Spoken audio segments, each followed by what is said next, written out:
Welcome to the Deep Dive. Today we're really digging into a super critical decision for anyone in e-commerce. Should you build your own website, go independent, or set up shop on a big marketplace? Especially thinking ahead to 2025. Think of this as your fast track to getting properly informed on something that affects so many businesses out there. Exactly. And our mission today is really to explore the main upsides and also the challenges, the things people maybe don't always think about for each way of doing things. We're drawing on the latest thinking here, just trying to help you cut through all the noise and see what actually matters for your situation. Yeah, it's that classic dilemma, isn't it? Yeah. You've got the pull of getting instant customers versus, wanting total control.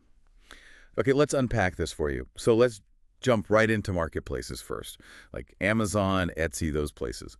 The immediate thing, the huge plus, is that instant access. We're talking millions of active users. Millions, yeah. And they're active users. Right. Not just random traffic. People are often there specifically to buy something.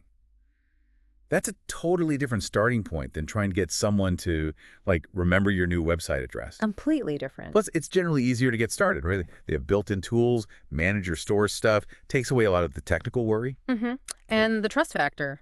People already trust Amazon, for example. Exactly. That built-in credibility definitely helps get those initial sales going. Okay, but what's fascinating here is the other side of it. That instant access, it throws you straight into, really fierce competition. Oh, yeah.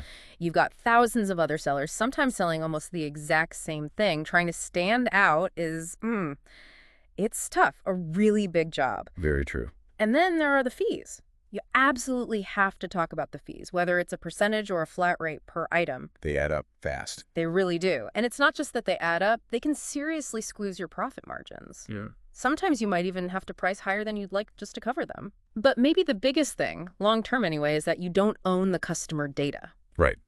That's the crucial limitation. You can't market directly to those buyers later. Yeah. You can't easily build loyalty or, let them know about new products outside of that platform. It really limits that direct relationship. That customer data point is such a game changer. And it leads right into why people consider having their own site. Right. Because there you get that total control Full control. over the design, the branding, the whole customer journey. Every little detail is yours to shape. And financially, you keep the whole profit margin on each sale, which, like you said about fees, can make a massive difference to your actual earnings. A huge difference. And here's where it gets really interesting, tying back to the data thing. You own the customer data. That's the key. You get their emails, you see what they bought, what they looked at. That's gold for personalized marketing, for building loyalty programs, for figuring out what products to launch next. It's, real independence. That independence is definitely appealing. But it does raise a big question, doesn't it? About the upfront work and the ongoing effort. Yeah, not easy. Because while you have all the control, getting people to your site, the traffic generation, that's probably the single biggest challenge. Absolutely. Unlike a marketplace where the buyers are just there, Yeah. you have to build your audience completely from scratch. That means investing, often heavily, in things like SEO, content, maybe paid ads. Time and money. Exactly. And just running the website itself. It's not a one-time setup. It's ongoing. Technical updates, security, making sure it works on phones, payment systems. Keeping up with Google changes. All of that, it's a serious time commitment, often needs specific skills. And let's not forget, you also have to build trust from zero. You don't have that big marketplace name behind you. Okay, so bringing it all together then. For someone trying to figure this out for 2025, what does it all mean? Is one way just, flat out better? Well, if we connect this to the bigger picture, I don't think it's quite that simple. It really, really depends on your goals. What kind of business are you actually trying to build? Right, depends on the strategy. Yeah. Marketplaces, they're fantastic for that easy access, that built-in trust. Great for getting started fast, testing out products maybe. Good for validation. Exactly. But your own website gives you that complete control, potentially much higher profit margins over time. And crucially, you own the customer relationship through the data. That's vital for building long-term brand value. So it's a trade-off.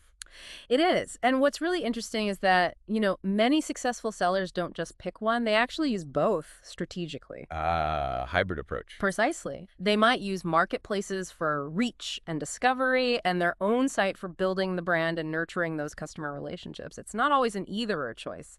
Okay, so for you listening, it really boils down to weighing that sort of immediate convenience and reach you get from marketplaces against the deeper control and the long-term potential you get from building your own thing, your own site.